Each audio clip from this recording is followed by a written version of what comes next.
Good morning students. Are you okay बेटा? Good. देखो, in last lecture हमने हमारा जो फर्स्ट लेसन था पोर्ट्रेट ऑफ ए लेडी वो कंप्लीट किया था। बहुत बढ़िया परफॉर्मेंस आपका, बड़ी ऑनेस्टली आपने काम किया। लास्ट लेक्चर का सभी बच्चों की नोटबुक्स मेरे पास आई, बट एक दो तीन बच्चे नहीं कर रहे काम, वो भी करेंगे। प्लीज़ बेटा करो भी आप भी काम। तो जो आज का जो टॉपिक हमारा है, second lesson, second chapter, we are not afraid to die if we can all be together. ठीक है ना। ये जो है ये एक ऐसी यात्रा के बारे में है समुद्री वे में। इट मीन्स समुद्री रास्ते से राइटर जो हैं वो ये डिसाइड करते हैं कि पूरे संसार का भ्रमण करने के लिए, इट मीन्स पूरे समुद्री मार्ग को तय करने के लिए। तो इस लेसन में आपको उनके क्रेजियस और मतलब उनके एडवेंचर्स आपको देखने को मिलेंगे। डिटर्मिनेशन, इंटेंशन, जो उनकी इंटेंशन थी पूरे संसार को राउंड अप करने की by sea way, by the sea, समुंदर से। तो कहते हैं उन्होंने किस प्रकार, सो डिटरमाइंड पर्सन, इसमें मतलब 6 करेक्टर्स हैं। राइटर, उसका and his wife and 2 children, एक लड़का एक लड़की और 2 उसके कैप्टन है उसके डेक में, ठीक है ना, उसकी शिप में। तो उन सब का किस प्रकार से कैसे उन्होंने प्रॉब्लम्स फेस की समुंदर में और किस प्रकार से उन्होंने अपनी यात्रा को कंप्लीट किया बेटा। इस प्रकार से मतलब ये जो हमारा टाइटल है we are not afraid to die if we can all be together, ये किसने कहे थे? ये वर्डिंग जो टाइटल की वर्डिंग्स हमारी है, ये उन चारों में से, इट मीन्स 2 कैप्टन जो थे वो तो अपने डेक पे कंट्रोल कर रहे थे उस वक्त स्टॉर्मी वेव्स के बीच में। और कहता है ये जो वर्डिंग्स थी ये एक उसकी बेटी थी 7 साल की, उसने कहा था बेटा। तो मतलब कितना साहस था उन बच्चों में कि पूरी डेक डूबने वाली थी उनकी, और फिर भी उन्होंने साहस मतलब नहीं छोड़ा और अपनी यात्रा को जो उनका एम था उसको किस प्रकार से लास्ट फाइनल स्टेज तक लेके गए। क्लियर? तो इस वीडियो के अकॉर्डिंग आप अपने लेसन को बेटा रीड करोगे। थोड़ी से हार्ड वर्ड्स हैं इस लेसन में। आई टोल्ड यू फर्स्ट कि भाई इस लेसन में थोड़ी सी जो वर्डिंग्स है ना, थोड़ी सी आपको बिल्कुल यूनिक वर्ड मिलेंगे जो आज तक आपने फेस नहीं किए, बट आपने उन वर्डिंग्स को पेंसिल से अंडरलाइन करके डिक्शनरी का यूज़ करके उन सब के मीनिंग्स आपने अपनी टेक्स्ट बुक में ही लिखने हैं। क्लियर बेटा? ठीक है ना। और जो क्वेश्चंस मैं दे रहा हूँ इसके नीचे, इस वीडियो के नीचे मिलेंगे, समरी के नीचे, वो क्वेश्चंस आपने करने हैं। केवल एडिशनल क्वेश्चंस कल की वीडियो में होंगे, आज इसके टेक्सचुअल और कुछ एक एक्स्ट्रा क्वेश्चंस भी इसके साथ आपको मिलेंगे। क्लियर बेटा? ठीक है, तो देखो हम टॉपिक शुरू करें। Are you ready? Okay, let's start बेटा। देखो क्या है भाई, title of the lesson, we are not afraid to die if we can all to be together. The first portion of the journey, कहता जर्नी का फर्स्ट पोर्शन, पोर्शन मीन्स कहते part, भाग, कहता उन राइटर की जर्नी का पहला भाग, that is about 1,05,000 kilometres up to Cape Town, past of very enjoyable. कहता जब उन्होंने अपनी जर्नी शुरू की कैप टाउन से, name of place Cape Town शुरू करके, और 1,05,000 किलोमीटर की जब उन्होंने जर्नी पास कर ली थी, तय कर ली थी समुद्री वे से, तो कहता 1,05,000 किलोमीटर तक उनकी जो जर्नी थी वो बिल्कुल इंजॉयबल थी, आनंदपूर्वक चली। On the second day out of Cape Town, कहता एक दिन में इन्होंने तय कर ली थी, लेकिन कैप टाउन से निकले हुए दूसरे दिन they started to encounter, encounter means कहते बेटा सामना होना, उन्होंने उनका सामना हुआ स्ट्रॉन्ग विंड स्टॉर्म्स, मतलब तेज़ समुंदर में तेज़ हवाओं का सामना हुआ। Wind storm didn't worry about the narrator, कहता उन तेज़ हवाओं का मतलब तेज़ हवाओं का कोई खतरा नहीं था, कोई चिंता नहीं थी नरेटर को। But the height of the waves were alarming up to 15 metres about that was a high as the main mast. मतलब मेन मास्ट क्या होता है बेटा?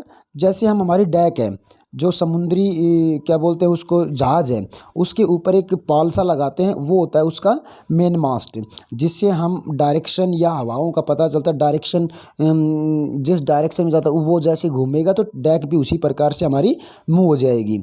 बट कहता है but the height of the waves, लेकिन जो तूफानी वेव्स ऊपर उठ रही थी उनकी जो ऊंचाई थी वो अलार्मिंग, चेतावनी भरी थी। अप टू 15 मीटर्स अबाव, जो कि 15 मीटर से भी ऊंची थी।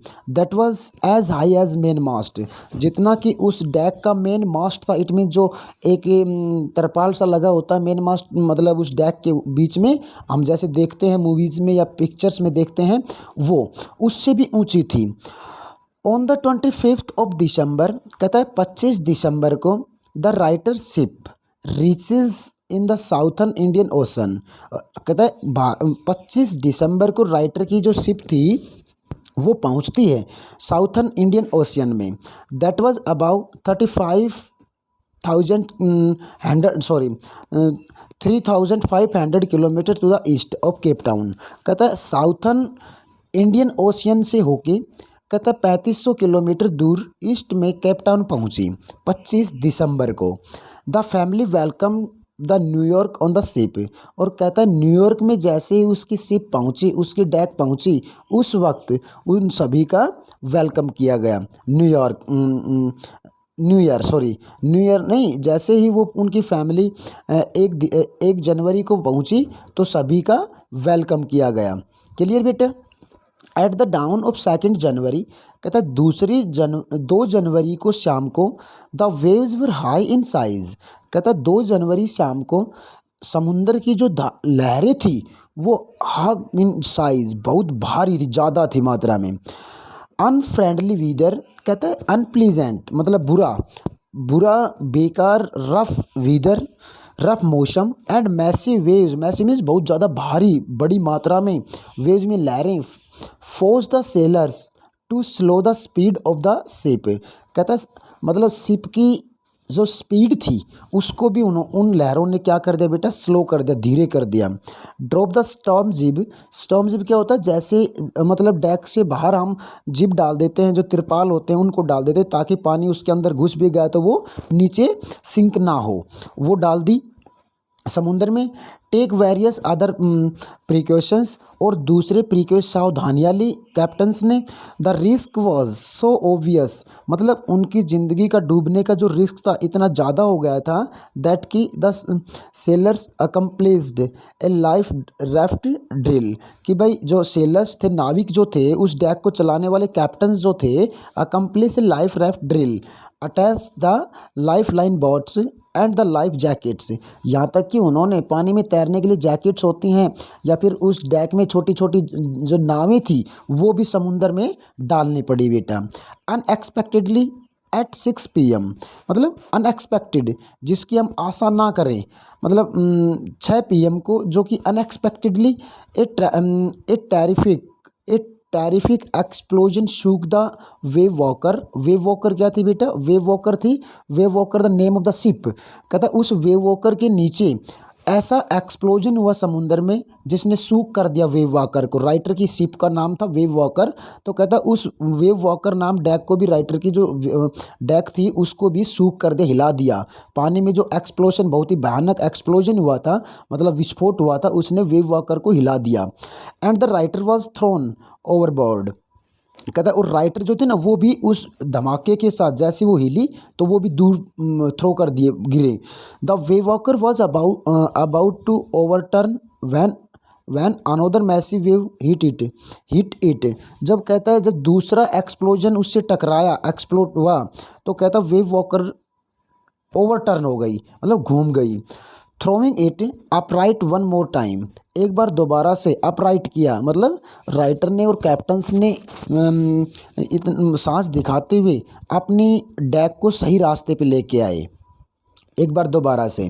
The writer was thrown back again on the deck. और कहते दोबारा से जब वो सूख हुई तो राइटर मतलब पूरा हिल गया था, में जिस स्थान पे जो मतलब वो लगा हुआ था, प्रोसेस कर रहा था, तो वहाँ से दूर जाके गिरे।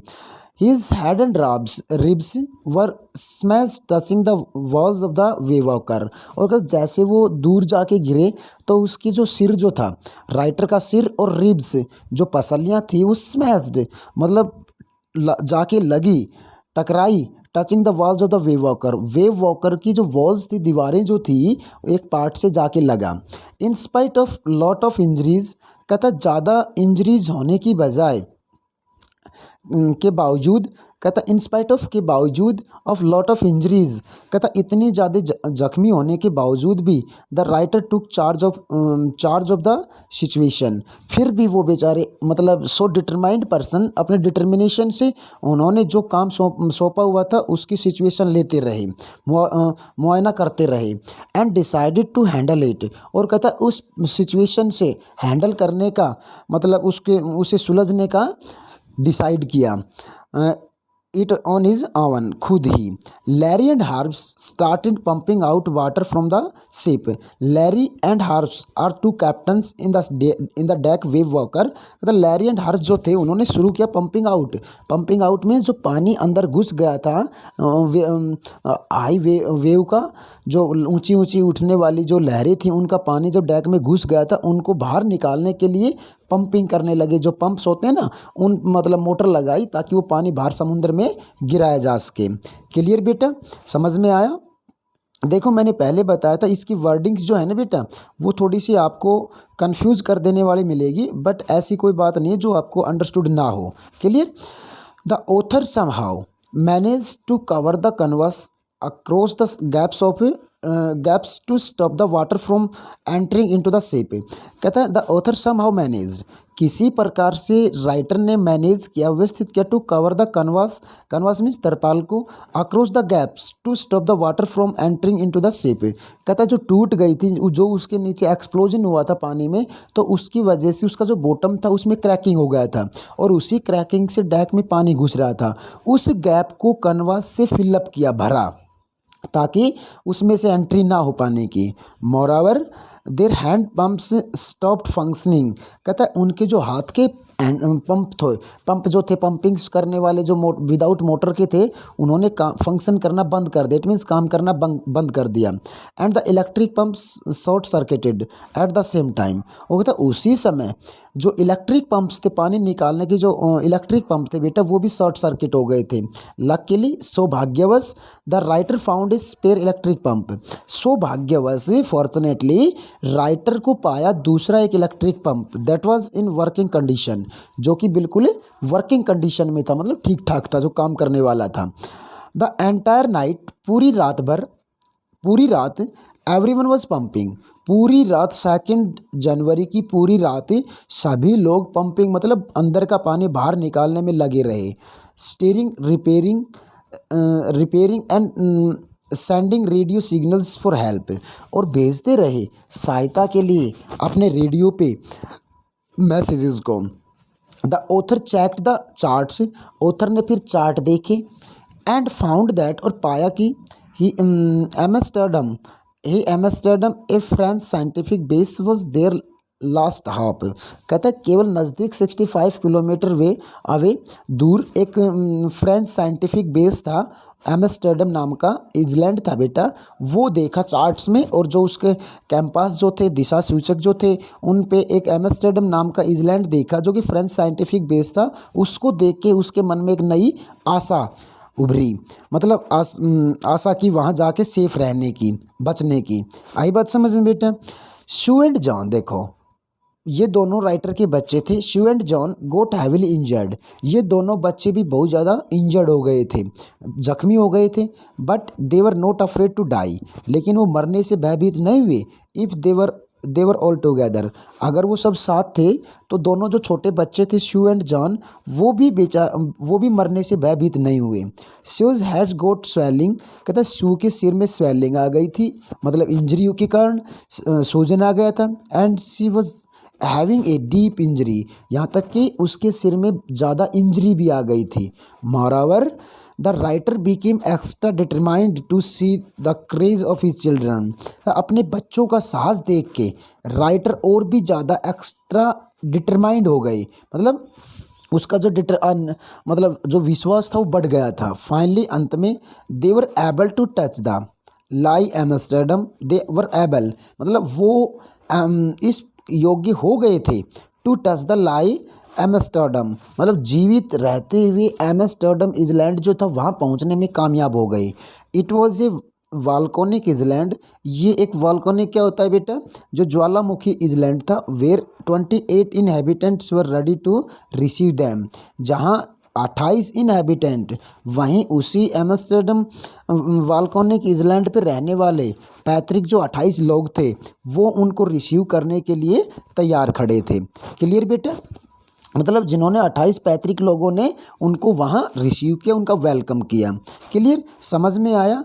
तो बेटा इसके अकॉर्डिंग मतलब थोड़े से आपको हार्ड वर्ड मीनिंग्स मिल सकते हैं, बट यू डोंट वरी, मतलब with help of the dictionary you can read easily. Clear, तो ये जो था समरी इसकी, एंड आफ्टर समरी मैं इसकी कंक्लूजन आपको करवाता हूँ बेटा, एंड आफ्टर दैट आपको क्वेश्चंस मिलेंगे, थोड़े से ज़्यादा आज नहीं देंगे हम, कम क्वेश्चन देंगे आपको। तो देखो इसका कंक्लूजन क्या है, टू सम अप, जोड़ तोड़ करके पूरी समरी को, राइटर के डिटर्मिनेशन को, डिटरमाइन को जोड़ तोड़ करके, we are not afraid to die we can all be together summary, कहते इस समरी के पूरे को जोड़ तोड़ करके कंक्लूजन पे पहुँचे हम, वी कैन से, हम बोल सकते हैं the collective power of unity. Collective power of unity मतलब एकता में जो हम बोलते हैं ना, यूनिटी स्ट्रेंथ, तो वही collective power of unity and the never failing confidence of the sailors made it possible for them to survive. कहता है उनका जो नेवर फेलिंग कॉन्फिडेंस, जो कि उनका साहस जो था वो कम नहीं, आत्म साहस जो था वो कम नहीं हुआ, ऑफ सेलर्स नाविकों का, made it possible for them to survive. कहता उसी डिटर्मिनेशन ने, उसी इंटेंशन ने उनको जीवित रहने के योग्य, मतलब उनके जीवन को पॉसिबल बना दिया। And come out from the jaws of death, jaw mean जबड़ा, डेथ के जबड़े से उनको बाहर लेके आए, मतलब मौत के मुंह से उनका जो डिटर्मिनेशन था सेलर्स का या ऑथर का, उन बच्चों का, वो बाहर लेके आए। मीन्स अपनी जो जर्नी थी, समुद्री यात्रा थी, वो उन्होंने पूर्ण की थी। क्लियर बेटा, तो देखो अब इसके क्वेश्चंस मैं दे रहा हूँ आपको, ये क्वेश्चंस भी आपने अपनी फेयर नोटबुक में बेटा करने हैं। वॉज द नरेटर, नरेटर कौन था, व्हाट एडवाइजेस task did he take on, और कौन से साहसिक कार्य उसने करने को ठाने। The narrator was a 37 year old businessman who along with his family, जो अपने परिवार के साथ, सेट फ्रॉम पोलेमाउथ इंग्लैंड, मतलब जिसने अपनी यात्रा शुरू की पोलेमाउथ इंग्लैंड से, on a route on the world voyage, voyage क्या होता है, समुद्री यात्रा, लाइक कैप्टन जेम्स कुक, बिल्कुल जेम्स कुक की तरह ही, had done 200 years earlier in a 30 ton, कहता 30 टन के साथ अपनी 200 साल पहले जिसने समुद्री यात्रा को पूरा किया था, उसी की तरह उसने ठाना पोलेमाउथ इंग्लैंड से अपनी समुद्री यात्रा को सेट किया था। वुडन हुडल्ड बोट, एक लकड़ी की 30 टन की लकड़ी की बोट के साथ जेम्स हुक ने 200 साल पहले समुद्री यात्रा की थी, उसी प्रकार से जो 37 ईयर्स ओल्ड बिजनेसमैन थे उन्होंने भी ठान लिया था। क्लियर बेटा, सेकंड क्वेश्चन है आपका, how did they prepare for this onerous task, मतलब कितना रिस्की भरा टास्क जो था उनका, उसके लिए वो प्रिपेयर किया अपनी योजना को। फॉर 16 ईयर्स, 16 साल तक, they spent all their leisure time improving their seafaring skills in British water. कहता है 16 साल तक उन्होंने ब्रिटिश वाटर में अपनी प्लानिंग को ग्राउंड पे लाने का प्रयास करते रहे। दे बॉट ए बोट, बाद में उन्होंने एक बोट को खरीदा, और जिसका नाम क्या था बेटा, Wave Walker. A 23 meter 23 meter लंबी 30 टन wooden hulled vessel that had professionally built, जो कि बिल्कुल निपुण जो व्यावसायिक कलाकार थे, जो मैकेनिक थे, उनके द्वारा बनाई गई। They spent months fitting it out, कहता इसको फिट करने में महीने लगे, एंड उन्होंने महीने लगाए, and testing it in a roughest weather, और कहता उस वेव वॉकर का टेस्ट लिया गया सबसे बेकार मौसम में, दैट दे कुड फाइंड, मतलब जो सबसे बेकार मौसम पाया उसमें उसका टेस्ट किया गया। समझ में आया बेटा। थर्ड क्वेश्चन है आपका, देखो how many people were there in the boat, उस वेव वॉकर में, उस रफेस्ट वेदर में कितने मेंबर्स थे बोट में, डेक में, वेव वॉकर में। The 4 of them the narrator, कहता उनमें नरेटर के साथ 4, his wife Mary, son John and daughter Suzanne, sailed for 1,05,000 kilometers to the west coast of Africa to Cape town.